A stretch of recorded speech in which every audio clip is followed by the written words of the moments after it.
So these people risk being shut out of attempts to create digital-only access to NHS appointments. Now, Matt Hancock in July 2020 said all GP contacts should be remote by default. And he said better tech means better healthcare. Well, yes, that statement is partly true. Better tech does mean better healthcare if you can access the health clinician. But if you can't access the health clinician, then you have a lack of healthcare. And because these clients can't communicate with us digitally, they are therefore invisible to us, and therefore we don't know the magnitude of the problem. Hello and welcome. My name is Sarah Rybczynska-Bunt and I am a research fellow in the Community and Primary Care Research Group at Plymouth University.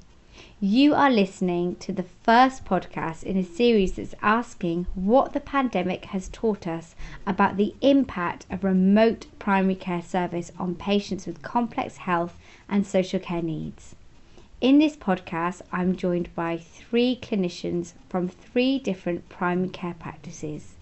These 3 GPs are involved in the Deep End Group in Plymouth, which is a network of GP practices who work in the most deprived communities and face similar complex patient groups, including patients with multimorbidities, drugs and alcohol problems.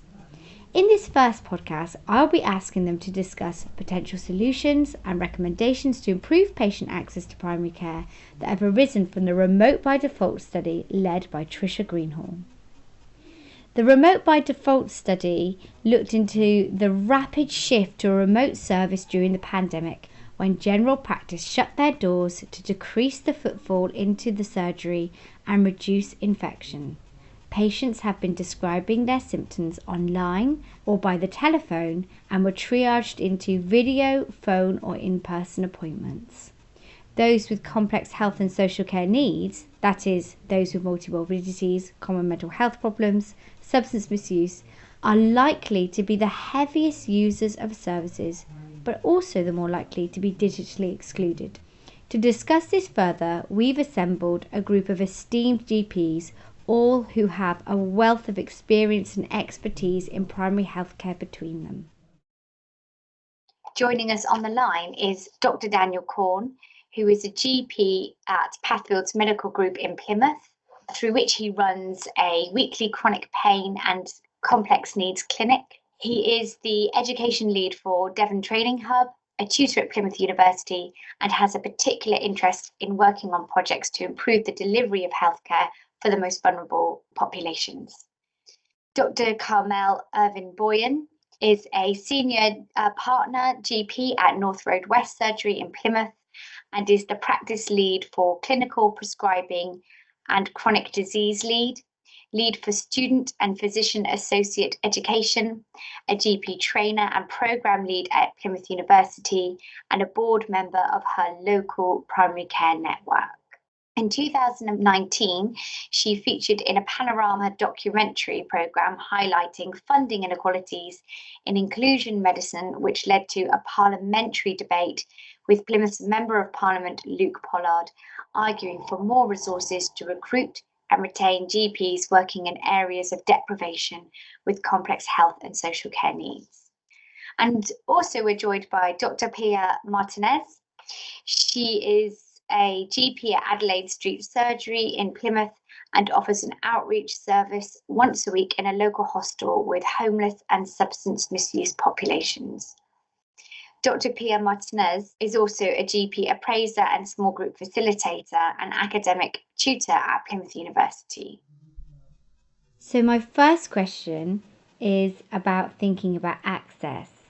In order to ensure patient access to services, the Remote by Default study suggests that primary care practices should really work with their patient group to design accessible patient-facing resources that are really going to guide them through multiple different ways that services can be accessed. So my question is, what are the benefits and pitfalls of offering multiple routes to access primary care services?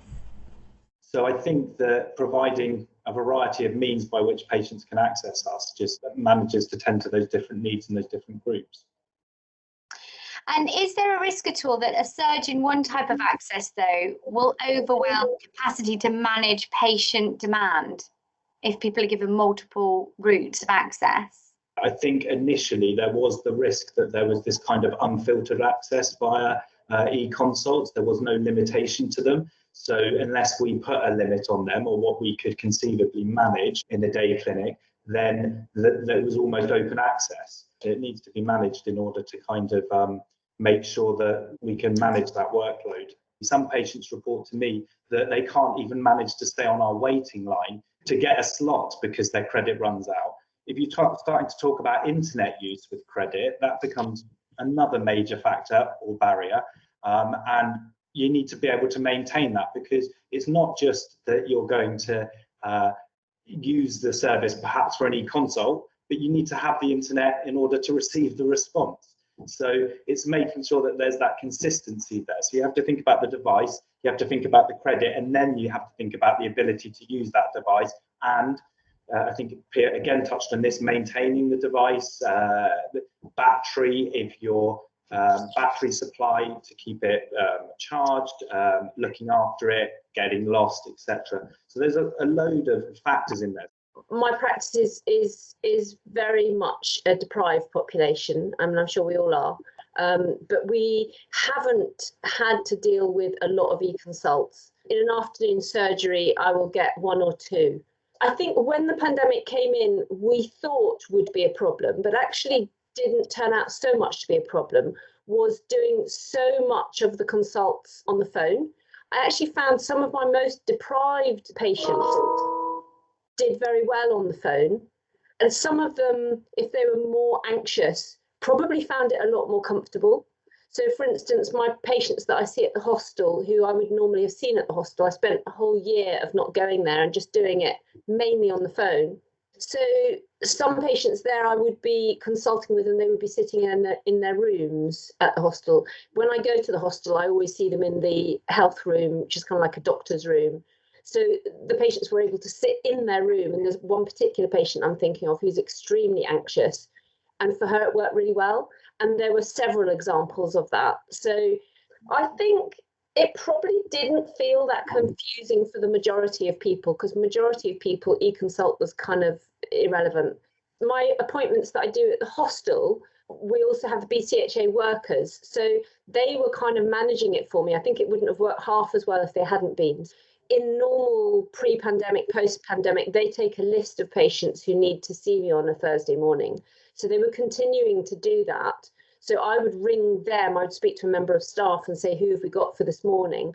And then I would get a list of patients that I knew wanted to speak to me. So in a way, I was quite lucky that I had that. And actually the workers at the hostel were really instrumental in making that work.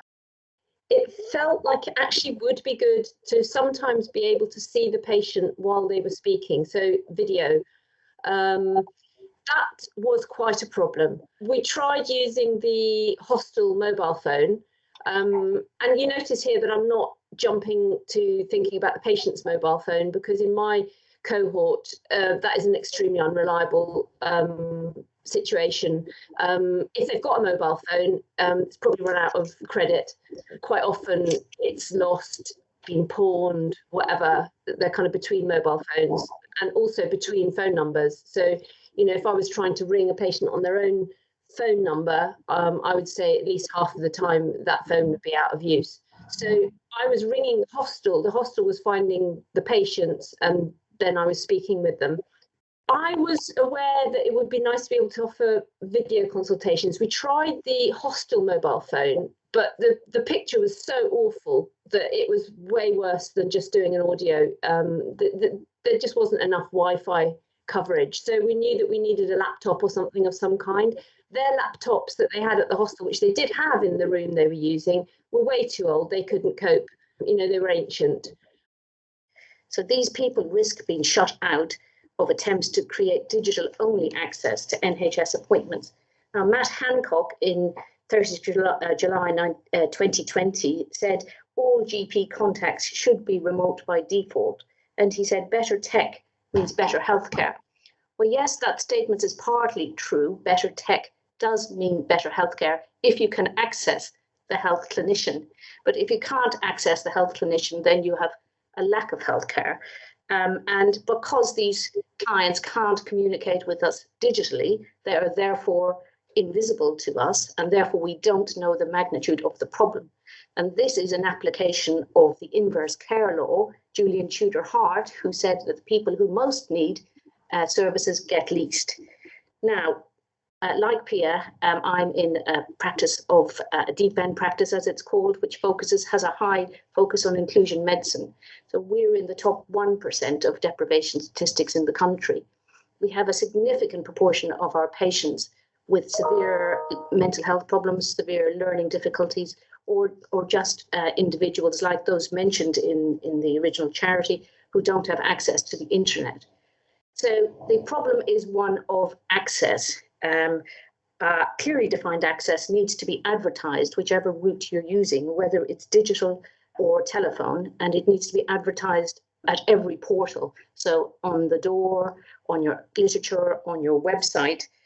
We did a study of our local practices in Plymouth, and we found that 50% of those practices in Plymouth did not have contacts for other than e-consultations. So an individual who wasn't able to engage with an e-consultation in 50% of practices in Plymouth in the summer would not have been told on the first web page of the practice website how to contact their doctor, which is a chilling statistic. Any service offered to a patient needs to comply with equality legislation and to be congruent with NHS core principles, particularly around the domains of commitment to quality of care and everyone counts.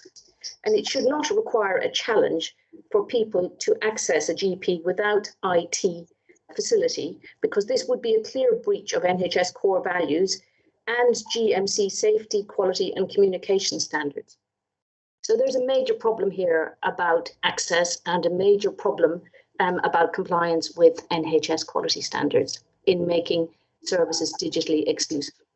Thank you for that. I mean, it's really interesting. You often hear people talking about, well, the majority can access it, and there are a few outliers. And you wonder, this is a significant, from what you were saying, it's a significant minority of the population.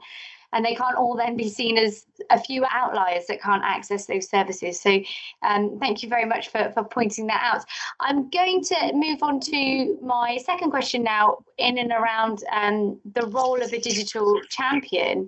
So the study found that during the pandemic, that third sector workers often served as intermediaries between vulnerable patient groups and primary care.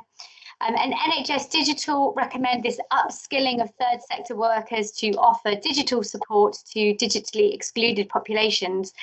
But how would this work in practice? So how and who should be offering the support? And would referring patients to a digital champion create a needless extra step in accessing healthcare for patients who already experience health inequities? I'm just going to turn to you, Dr. Pia Martinez, first of all, just because you mentioned about the housing officers and how crucial they were in helping you to connect to the population that you serve in the hostel. What are your thoughts about the role of a digital champion? And is this something that you thought about in your current primary care practice? I think it's a really good thing. I think it needs to be someone who comes out, does what needs to be done, checks it's working and leaves. And I'm thinking about it in a certain way, but however you do it, it needs to be a complete beginning to end kind of service, and not just assuming that the intervention is going to make a difference. The same question to you, Daniel Corn. What are your thoughts about a digital health champion, and is this something that Pathfields have thought about at all? So initially, we did try to engage via social prescribing during the first lockdown of the pandemic, with the concept of what might be described as a digital champion, or people that, and this was really more about social contact at that time than it was about accessing kind of the service full stop. So it was thinking about those cohorts of people, typically older patients, more isolated patients who were isolated already, but then had an enforced isolation on them, and looking at ways to increase their social connectivity. So we did at that time start exploring what existed and the capacity around that. I think what grew from that was video consultations, particularly in that first lockdown, became more prominent as a way of assessing particularly COVID patients. So we thought about the use of video consultations and being able to see some of those more vulnerable patients to make an assessment. So it became quite relevant then. Moving on to where we would be with it now, I think we have to come back to I think there's three issues around the use of a digital champion. There's having a device that someone can actually access. So whether or not a digital champion provides that or not, or just the expertise to use it is one thing. So you've got a device. I think Pia picked up on a really important point, which is about credit. In answer to your question, do I think a digital champion, it could be good? Yes, but I think there's quite a lot of other issues around it that would need to be addressed. And I don't know whether that can all fall at the lap of a digital health champion. If they can coordinate some kind of effort with that, then fantastic. But there's a lot of different factors there that sort of need to be maintained to sustain it, I think. Yeah, thank you. And the same question to you, Dr. Carmel Irvine-Boyan. Yeah, I think my thoughts are, I iterate what both the speakers have said, but I think I would be in favour of a digital champion, because we need to offer a menu of options in terms of offering people choices of access. The system has a high volume demand all the time, and capacity is less than demand. So we are always going to be struggling to meet demand. And at the moment, we offer interpreting services as a form of extra service to individuals who need language assistance. So we should be able to offer digital service for people who need to navigate the system. So digital champion as a care navigator should be very feasible. However, the issue here is the speed of the contact. So with a digital champion, if you're talking about urgent access, that's almost impractical, almost impossible, because you're going through an extra step to get to talk to a clinician, which could be to the detriment of patient care in terms of urgent access. In terms of non-urgent access or elective care, I would say there is a role there for a digital champion. However, we need to be mindful of the research. James Mattison, on behalf of the RCGP, Royal College of General Practitioners Health Inequalities Group, Standing Group, flagged a very important paper earlier on, which said, a Hammersley paper, which was comparing the content and quality of video, telephone and face-to-face consultations. And the authors found that compared to face-to-face, video consultations performed markedly worse in all areas measured by the Royal College of GPs, such as quality indicators, most strikingly in placing problems in a psychosocial context. Now, the majority of our patients have psychosocial difficulty. And I think I take issue with the individual, the third party, who made a reference to a few outliers, saying that there are a few outliers who are digitally excluded. Outliers actually are in the multiples of millions in this country. And even if they're in tiny numbers, it's still a breach of GMC safety and quality legislation if they're excluded from access. So I don't think one can justify it on terms of numbers, even if one thinks they're small, but they're huge. So the problems are logistical, and they're to do with the speed of access.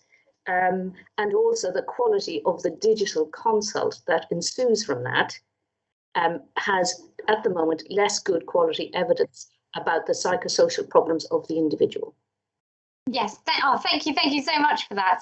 And just as a final question, I just want to go around and get your final thoughts on how we can optimise access to primary care patients for complex health and social care needs.